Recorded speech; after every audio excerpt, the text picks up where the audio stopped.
Hello, my name is Mr. Matsuda. My students call me Mr. M.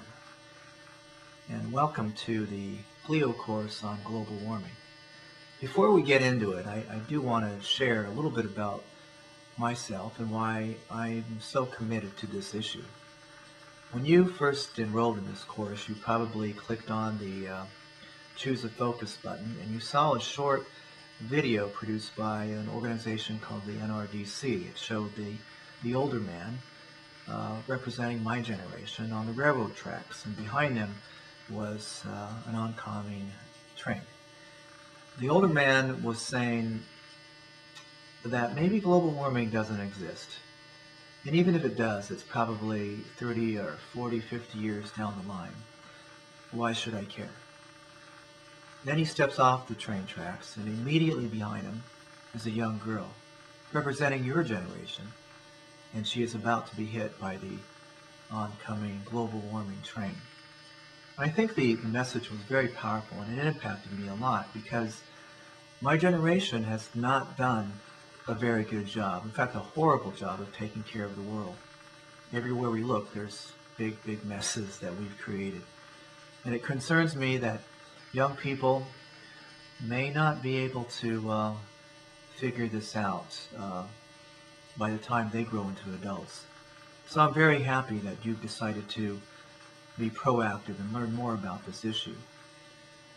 The young girl, by the way, is probably about the same age as my son, Ethan.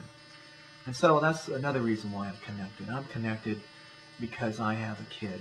And just like all of you someday who have kids, you're going to be very concerned, hopefully, about the future and all the challenges that come with it. If this were a traditional course, I guess I would start by writing the standard global warming on the board.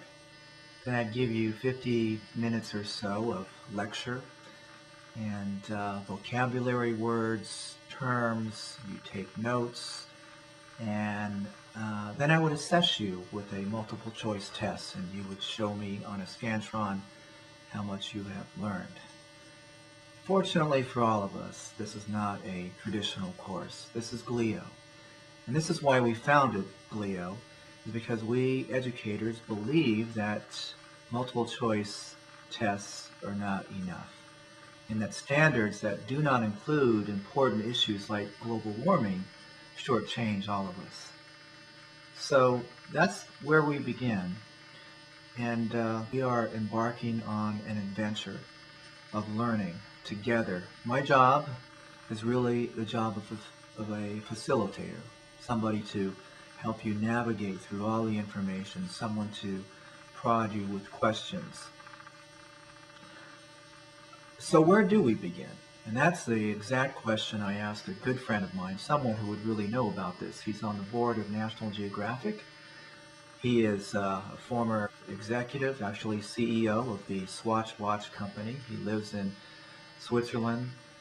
His name is Michela Sopisti, and with a little bit of luck, some of you will have an opportunity to interview this gentleman.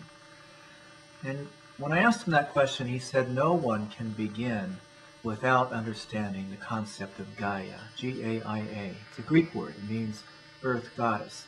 And I asked him, tell me about Gaia.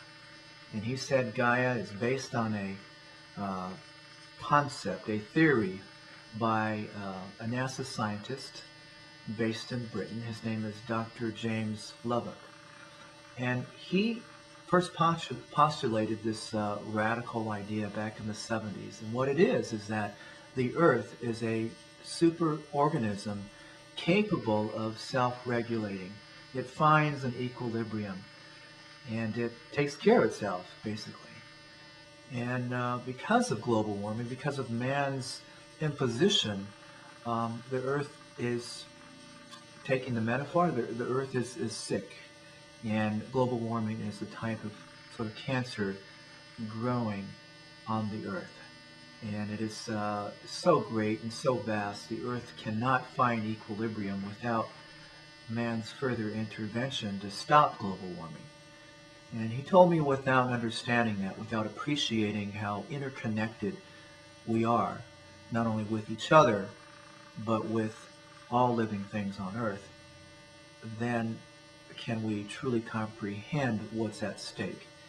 And what is at stake is that we are about to reach a tipping point. A tipping point is basically a point of no return.